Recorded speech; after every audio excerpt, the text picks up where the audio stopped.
Assalamualaikum warahmatullahi wabarakatuh.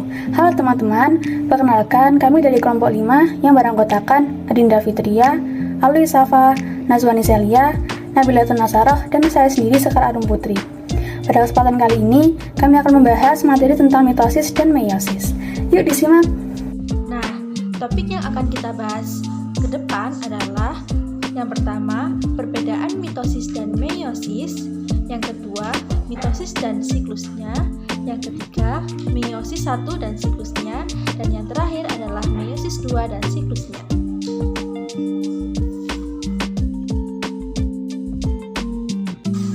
Sebelum membahas mitosis dan meiosis lebih lanjut, apa sih perbedaan antara mitosis dan meiosis?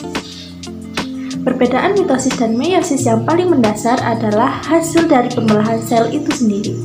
Pada mitosis, pembelahan sel akan menghasilkan 2 sel anak dengan jumlah kromosom yang sama seperti induknya. Sedangkan pada meiosis, pembelahan sel akan menghasilkan sel anak dengan jumlah kromosom setengah dari induknya.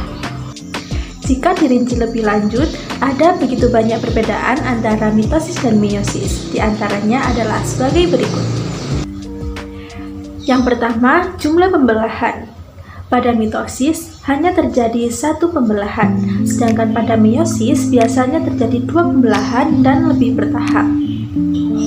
Kemudian, tujuan dari mitosis adalah untuk reproduksi aseksual, pertumbuhan, dan respirasi sel, juga untuk perkembangbiakan organisme eukariotik uniseluler.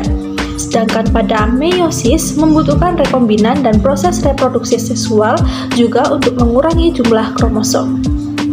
Kemudian, isi duplikasi. Pada mitosis, konten berupa kromosom dan material sitoplasma. Sedangkan pada meiosis tidak duplikasi kromosom dan sitoplasma pada pembelahan pertama. Sedangkan pada pembelahan kedua sama dengan mitosis dan jumlah kromosom tidak berkurang. Selanjutnya, pada mitosis tidak terjadi persilangan, sedangkan pada meiosis terjadi proses persilangan atau crossover. Kemudian, pada mitosis, sitokinesis terjadi hanya sekali, sedangkan pada meiosis, sitokinesis terjadi 2 kali, yakni pada fase telofasi 1 dan fase telofasi 2. Jumlah sel anak yang dihasilkan mitosis adalah 2 sel, sedangkan pada meiosis menghasilkan jumlah sel anak 4 sel. Kemudian, pada mitosis, sifat sel anakan identik dengan sel induknya, sedangkan pada meiosis, sifat sel anakan tidak identik dengan induk karena terjadi kombinasi gen. Pada mitosis, sifat kromosom sel anak hasil pembelahan dari sel induk diploid 2N adalah sama dengan induknya, yakni diploid 2R. Sedangkan pada meiosis, sifat kromosom sel anak hasil dari pembelahan sel induk diploid 2N adalah setengah dari sel induknya, yakni haploid N. Mitosis berperan untuk menghasilkan sel somatik bagi organisme eukariotik multiseluler, sedangkan meiosis berperan sebagai penghasil sel-sel gamet bagi organisme eukariotik multiseluler. Pada mitosis, interkinesis tidak ada, namun pada meiosis ada, yakni antara meiosis 1 dengan meiosis 2. Pada mitosis, proses metafase kromosom akan berjajar di bidang ekuatorial dalam satu baris, sedangkan pada meiosis, metafase 2, kromosom berjajar di bidang ekuatorial dalam satu baris. Kemudian, duplikasi kromosom pada mitosis terjadi pada awal profase, sedangkan pada meiosis, duplikasi kromosom terjadi pada pertengahan profase 1 atau fase pakiten. Selain itu, pada mitosis tidak terjadi sinapsis kromosom homolog, sedangkan pada meiosis terjadi sinapsis kromosom homolog, yakni pada masa profase 1. Selain itu, pada mitosis tidak ada pindah silang atau crossing over gen pada kromosom, sedangkan pada meiosis terjadi pindah silang atau crossing over gen pada kromosom. Selanjutnya, pada mitosis, sentromer saat anafase terbagi menjadi 2, sehingga kromatid akan memisah saat masa anafase. Sedangkan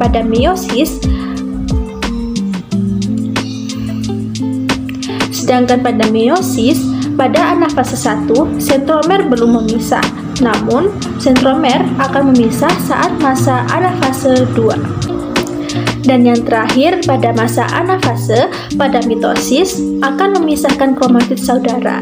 Sedangkan pada meiosis, masa anafase 1 akan memisahkan pasangan kromosom homolog.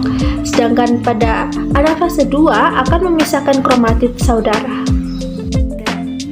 Pembelahan sel secara mitosis terjadi di sel somatik, di mana sel somatik ini berperan sebagai sel yang membentuk atau membangun tubuh yang meliputi sel kulit, sel darah, dan sel otot.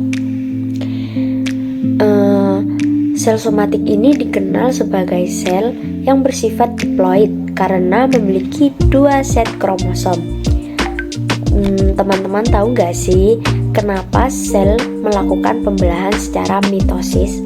Nah, pembelahan sel secara mitosis terjadi untuk pertumbuhan karena pengertian mitosis itu sendiri adalah suatu proses pembelahan guna menghasilkan 2 sel anak yang dimana masing-masing sifat dan jumlah kromosom yang sama dengan induknya, yaitu biasa disebut dengan 2N. Nah, pengertian sederhananya dari pembelahan sel secara mitosis ini yaitu yang awalnya hanya ada 1 sel, kemudian akan membelah menjadi 2 sel, di mana 2 sel ini yang ekuivalen atau sama dengan sel induknya.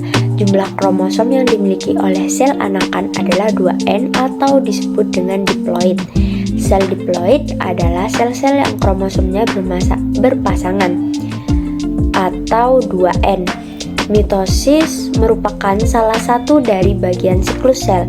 Pembelahan sel secara mitosis akan terjadi selama pertumbuhan dan saat reproduksi aseksual. Selanjutnya ada fase pembelahan sel secara mitosis. Nah, fase pembelahan sel secara mitosis terdiri dari 5, yaitu profase, prometafase, metafase, anafase, dan telofase. Agar lebih mudah dipahami, mari kita pelajari satu persatu dari tahap-tahap mitosis tersebut. Yang pertama, ada profase. Pada tahap awal ini akan terjadi bahwa sel induk akan membelah. Fase ini akan memperlihatkan serat-serat kromatin akan terkumpul menjadi lebih rapat atau memendek. Kemudian inti sel akan menghilang atau terdegradasi. Pada fase ini, setiap kromosom yang telah terduplikasi akan terlihat sebagai 2 kromatid yang sama dan saling terhubung pada bagian sentromernya. Di tahap profase ini, gelendong juga mulai terbentuk. Sentrosom yang terbelah menjadi 2 sentriol akan bergerak saling menjauh, dan pergerakan menjauh ini terjadi karena adanya dorongan dari benang spindel atau sentriol yang memanjang. Tahap kedua yaitu tahap prometafase. Nah, sebelum memasuki fase metafase, sel akan berada pada tahap prometafase terlebih dahulu. Pada tahapan ini akan banyak sekali yang terjadi, yaitu pertama, terfragmentasinya selaput nukleus, kemudian mikrotubulus yang memanjang pada masing-masing sentrosom akan memasuki bagian atau wilayah nukleus, dan tahapan prometafase juga terjadi terkondensasinya kromosom. Nah, kedua kromatid ini yang akan terdapat di kromosom yang akan memiliki kinetokor seperti struktur protein yang terletak pada sentromer. Sederhananya, dalam tahapan prometafase ini, membran nukleus akan semakin membudar dan mulai terbentuknya kromosom yang awalnya tumpang tindih akan semakin terlihat jelas. Kromosom kemudian bergerak menuju bidang ekuator atau bidang pembelahan, dan pada tahap ini juga terlihat bahwa sentriol sudah berada pada kutubnya masing-masing. Tahap yang ketiga, tahap metafase. Tahapan ini adalah tahapan yang paling lama, yaitu akan berlangsung selama 20 menit. Pada tahapan metafase akan terlihat bahwa kromosom sudah berada sejajar dengan bidang ekuator. Mengapa pada tahapan ini kromosom dapat berada di tengah dan sejajar dengan bidang ekuator ya? Karena adanya benang-benang spindel atau sentriol membuat kromosom berjajar di tengah yang sejajar dengan bidang ekuator. Jadi, seolah-olah kromosom berpegangan pada benang gelendong pembelahan. Pada fase ini kromosom tampak lebih jelas. Tahap yang keempat ada tahap anafase. Nah, pada tahap ini terlihat bahwa kromosom akan berpisah atau terpisah. Setiap kromosom akan ditarik ke arah kutub yang berlawanan oleh benang-benang spindel atau kinetokor. Tahapan ini berlangsung sangat cepat dan berbeda dengan tahapan metafase yang membutuhkan waktu lebih lama. Nah, tahap yang terakhir ada tahap kelima, yaitu tahap telofase. Nah, pada tahap ini sudah mulai terlihat dan terbentuknya calon 2 sel. Jadi, saat tahapan telofase ini terbentuk kromosom berubah menjadi kromatin. Benang gelendong atau benang sentriol pun menghilang dan membran inti serta nukleus akan terbentuk kembali. Pembelahan sel pada makhluk hidup terbagi atas 3 jenis, yaitu amitosis, mitosis, dan juga meiosis. Pembelahan meiosis terjadi pada sel gamet atau sel telur dan sel sperma pada makhluk hidup multiseluler. Pembelahan mitosis dan meiosis yang meliputi beberapa tahapan pembelahan sehingga memerlukan waktu yang relatif lebih lama dan memerlukan energi yang relatif lebih besar. Dan berikut adalah gambar dari pembelahan sel secara mitosis dan juga meiosis. Berikutnya yaitu meiosis 1. Pembelahan meiosis berasal dari kata meion yang artinya pengurangan. Sejarah penemuan pembelahan secara meiosis dijelaskan oleh Edward van Beneden tahun 1883 dengan meneliti telur cacing Ascaris sp yang mengandung kromosom yang hanya separuh dari jumlah kromosom yang terdapat di sel somatis. Pembelahan meiosis adalah proses pembelahan bersifat reduksi yang bertujuan untuk menghasilkan gamet. Pembelahan meiosis merupakan pembelahan reduksi, di mana terjadi pengurangan jumlah kromosom diploid atau 2N menjadi haploid atau M. Pembelahan meiosis terjadi pada sel penghasil gamet pada organ kelamin jantan dan betina.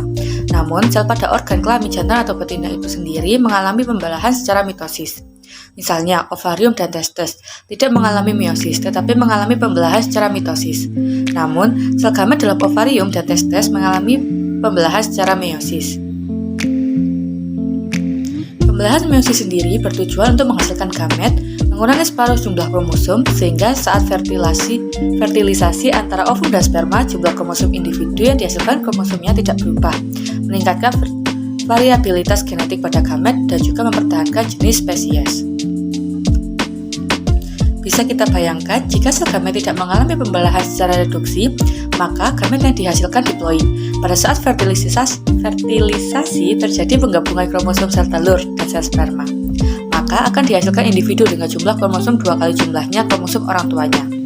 Dalam ilmu biologi, jika 2 individu jumlah set kromosomnya berbeda, maka berbeda spesies. Oleh karena itu, reduksi jumlah kromosom pada gamet akan mempertahankan spesies makhluk hidup. Meiosis dibagi menjadi 2 tahap pembelahan, yaitu meiosis 1 dan meiosis 2.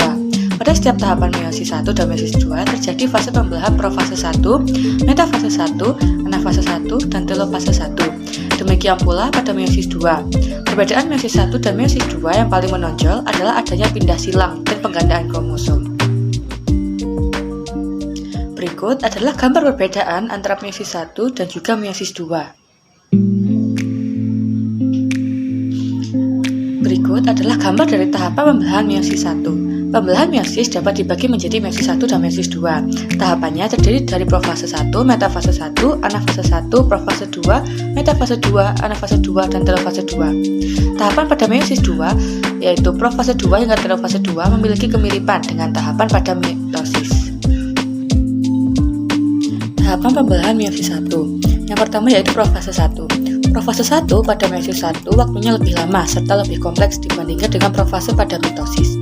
Tahapan ini terdiri dari beberapa tahapan, antara lain yang pertama leptonema. Leptonema atau leptoten adalah tahapan terjadinya penggandaan kromosom menjadi kromatid kembar, yaitu sister chromatids.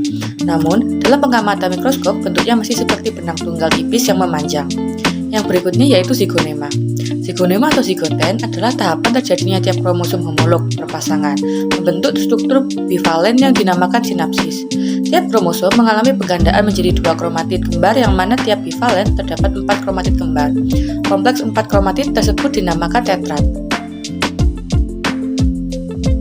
Tahapan berikutnya yaitu pakinema. Pakinema atau pakiten adalah tahapan terjadinya penampakan visual pertama kalinya struktur tetrad. Tahapan ini juga mulai terjadi pindah silang atau crossing over, yakni pertukaran materi genetik antara kromatid paternal dengan kromatid maternal. Yang berikutnya itu ada diplonema.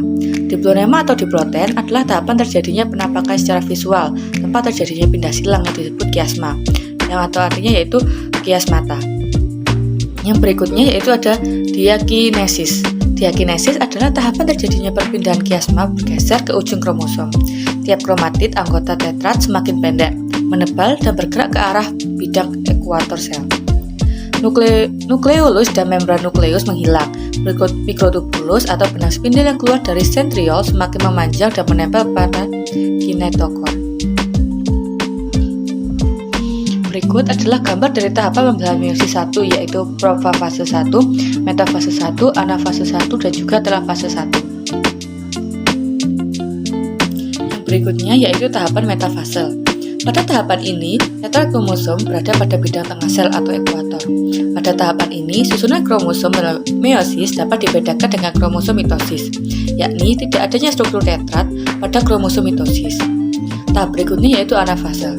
Tahapan ini, tiap kromosom homolog yang masing-masing terdiri atas 2 kromatid kembar bergerak ke kutub sel yang berlawanan. Dan fase berikutnya yaitu telofase 1. Masing-masing kromosom homolog telah mencapai kutub sel yang berlawanan. Pada tahapan ini, diikuti sitokinesis dan interfase singkat yang langsung ke proses meiosis 2. Selanjutnya adalah meiosis 2. Sebelumnya, apa sih meiosis 2 itu? Jadi, meiosis 2 adalah pembelahan yang bisa dikatakan sama dengan pembelahan mitosis. Lalu, meiosis 2 juga tidak mengalami fase reduksi, di mana pembelahan itu akan menghasilkan keturunan dengan jumlah kromosom yang sama seperti induknya. Kemudian, meiosis 2 ini mengalami beberapa tahap, yakni profase 2, metafase 2, anafase 2, dan juga telofase 2. Perbedaan meiosis 1 dengan meiosis 2. Perbedaan yang pertama terletak pada tujuan, di mana meiosis 1 bertujuan untuk mereduksi kromosom, sedangkan pada meiosis 2 itu bertujuan untuk menggandakan sel menjadi sel-sel anakan. Yang kedua, pada meiosis 1 terjadi interfase atau fase istirahat, sedangkan pada meiosis 2 tidak terjadi interfase atau fase istirahat. Yang ketiga, pada meiosis 1 terjadi penggandaan materi genetik saat interfase, sedangkan pada meiosis 2, saat proses interfase 2 tidak terjadi penggandaan materi genetik. Yang keempat, pada meiosis 1, kromosom yang terlibat adalah kromosom homolog, sedangkan pada meiosis 2, kromosom yang terlibat adalah kromatid. Nah, kromatid sendiri adalah satu dari 2 lengan kromosom yang didapatkan setelah hasil replikasi kromosom. Yang terakhir, pada meiosis 1, sel induknya adalah diploid atau 2N, sedangkan pada meiosis 2, sel induknya adalah haploid atau N. Oke, selanjutnya yaitu perbedaan meiosis 1 dengan meiosis 2. Perbedaan berdasarkan fase. Untuk meiosis 1, yaitu profase 1, membran inti mulai rusak, kromosom homolog berpasangan. Sedangkan untuk meiosis 2, pada profase 2, membran inti mulai rusak. Selanjutnya ada metafase 1, kromosom homolog berjejer pada bidang pembelahan. Untuk metafase 2, kromosom berjejer pada bidang pembelahan. Yang ketiga ada anafase 1, kromosom homolog memisah ke kutub yang berlawanan. Dan anafase 2, kromatid memisah ke kutub yang berlawanan. Yang terakhir yaitu telofase 1, membran inti mulai terbentuk dan sel terpisah menjadi 2 sel anakan yang haploid. Dan telofase 2, membran inti mulai terbentuk dan sel terpisah menjadi 4 sel anakan yang haploid. Selanjutnya adalah penjelasan tentang meiosis 2 pada proses profase 2. Pada profase 2 ini terjadi proses pembentukan sentriol baru dari pembelahan dua sentriol di sekitar kromosom. Seluruh pasang sentriol akan bergerak menuju kutubnya masing-masing. Pada proses ini, nukleolus akan menghilang. Kromosom akan terbentuk karena adanya pemadatan kromatin. Kemudian, membran inti dan spindle terbentuk dari mikrotubulus. Selanjutnya adalah penjelasan tentang meiosis 2 pada proses metafase 2. Pada proses ini terjadi bergeraknya kromosom menuju bidang ekuator dan akan tersusun rapi secara sejajar di tengah. Sentromer akan terhubung atau terikat dengan benang spindle yang berasal dari sentriol. Tahap selanjutnya adalah anafase 2, di mana pada saat itu sentromer terbelah menjadi dua bagian. Kemudian semua isi selnya seperti gelendong dan benang-benang spindel itu mulai mengalami pertumbuhan, yakni semakin memanjang. Pada fase ini, kromosom berpisah dan bergerak ke arah kutub yang berlawanan. Tahap yang terakhir adalah tahap telofase 2, di mana benang-benang kromatid akan berubah menjadi benang-benang kromatin. Nukleus dan karioteka akan terbentuk kembali. Pada fase ini akan terjadi sitokinesis atau pembelahan sitoplasma menjadi dua bagian sehingga terbentuklah 4 inti sel haploid. Oke, sekian atas presentasi dari kelompok 5. Semoga apa yang telah dijelaskan memberikan manfaat. Wassalamualaikum warahmatullahi wabarakatuh. Bye-bye.